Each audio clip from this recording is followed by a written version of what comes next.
ஒரு மனுஷன் வாழ்க்கையில் முன்னேறக்கூடாதுல்ல, ஏதாவது பண்ணி ஜெயிக்கணும்னு நினச்சிடக்கூடாதுல்ல. அவனை எப்படி அவமானப்படுத்தலாம், எப்படி அசிங்கப்படுத்தலாம்.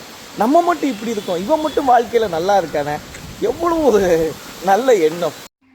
விஜய் டிவி நாஞ்சல் விஜயன் ரொம்ப பிரேக் டவுன் ஆகி என் மனைவியை பிரிஞ்சு நான் வந்துட்டேன், என்னை வீட்டை விட்டு துரத்திட்டாங்க, இப்போ உனக்கு சந்தோஷமா இருக்குமே அப்படின்னு சொல்லி திருநங்கை வைஷ்ணவிக்கு டேக் பண்ணி ஒரு ஸ்டேட்மெண்ட்டை ஷேர் பண்ணியிருக்காரு. அதான் இப்போ சோசியல் மீடியாவில் பேசு பொருளாக மாறியிருக்கு. அதாவது நாஞ்சல் விஜயன் விஜய் டிவி மூலமாக தான் பாப்புலர் ஆயிருந்தாரு. மரியா அப்படிங்கிறவங்க கூட சில வருடங்களுக்கு முன்னாடி மேரேஜாக இருந்தது. இவங்களுக்கு க்யூட்டான கேர்ள் பேபியும் இருக்க நிலையில சோஷியல் மீடியாவில் ரொம்ப பாப்புலரான கப்பிள்ஸாகவும் இருக்காங்க. இப்படி இருக்கப்ப ரீசெண்டாக தான் திருநங்கை வைஷ்ணவி நாஞ்சல் விஜயன் என் கூட பழகி என்னை ஏமாத்திட்டாரு அப்படின்னு சொல்லி ஒரு ஸ்டேட்மெண்ட்டை ரிலீஸ் பண்ணுறாங்க, ப்ரெஸ் மீட்டும் கொடுக்குறாங்க. இந்த விஷயம் சோஷியல் மீடியாவில் வைரலாகவே வைஷ்ணவி சொல்கிறது எல்லாமே போய் நான் ஒரு ஃப்ரெண்டுன்ற அடிப்படையில் தான் பழகினேன் அப்படின்ற மாதிரி நாஞ்சல் விஜயன் ஒய்ஃப் கூட சேர்ந்து ஒரு ப்ரெஸ் மீட் கொடுத்துருந்தாரு. அதை தொடர்ந்து இப்போது என்னோட மனைவியை நான் பிரிஞ்சு வந்துட்டேன், இப்போ உங்களுக்கு சந்தோஷமாக இருக்குமா சகோதரி திருநங்கை வைஷ்ணவி அப்படின்னு சொல்லிட்டு ஒரு ஸ்டேட்மெண்ட்டை ஷேர் பண்ணியிருக்காரு.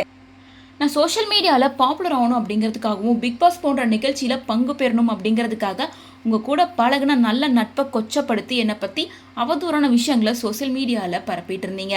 அதெல்லாம் பெருசுப்படுத்தாமல் உங்கள் முன்னாடி நான் நல்லா வாழ்ந்து காட்டணும் அப்படிங்கிறதுக்காக கடுமையாக பல வழியில் உழைச்சிக்கிட்டு இருந்தேன். ஆனால் உங்களை என்னையும் தொடர்புப்படுத்தி பல அவதூறான விமர்சனங்கள் சோஷியல் மீடியாவில் டெய்லி வந்துட்டு தான் இருந்துச்சு. அதெல்லாம் நினச்சி நான் ஒரு நாள் கூட கவலைப்படவே இல்லை, ஏன்னா என் மனைவி என் கூட சப்போர்ட்டாக இருக்காங்க அப்படின்றதுனால. ஆனால் இன்னைக்கு என் வீட்டில் ஏற்பட்ட ஒரு சின்ன சண்டையில் என் மனைவியோட அம்மா வார்த்தையை விட்டுட்டாங்க. நீ ஒரு திருநங்கை ஏமாத்திட்டு தானே என் பொண்ணை கல்யாணம் பண்ணிக்கிட்டேன்னு. இந்த சமூகத்தில் சில பேர் என்னை கேலி பண்ணுறாங்க, விமர்சனம் பண்ணுறாங்க. என்ன பண்ணாலும் என் குடும்பம் பின்னாடி இருக்குன்ற நம்பிக்கையில் தான் நான் வாழ்ந்துட்டு இருந்தேன். ஆனால் இந்த நம்பிக்கை எனக்கு இப்போ வீணாக போயிடுச்சு. என் மனைவியை பிரிஞ்சு நான் தனிமையில் வாழ்ந்துட்டு இருக்கேன். நிச்சயமா இந்த செய்தி உங்களுக்கு சந்தோஷமா இருக்கும்னு நான் நினைக்கிறேன். சிலர் கமெண்ட் பண்றாங்க, திருநங்கையோட சாபம் ஒன்னும் சும்மா விடாதுன்னு. இன்னைக்கு அந்த சாபம் பழிச்சிருச்சு அப்படிங்கிற சந்தோஷம் நிச்சயமா அவங்களுக்கும் இருக்கும்.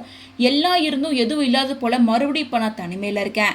நிச்சயமா இது உங்களுக்கு சந்தோஷத்தை கொடுத்துருக்கும் நினைக்கிறேன். நீங்க நல்லா இன்னைக்கு தூங்குங்க அப்படின்னு சொல்லி ரொம்ப பிரேக் டவுன் ஆகி இப்படி ஒரு ஸ்டேட்மெண்ட்டை ஷேர் பண்ணியிருக்காரு.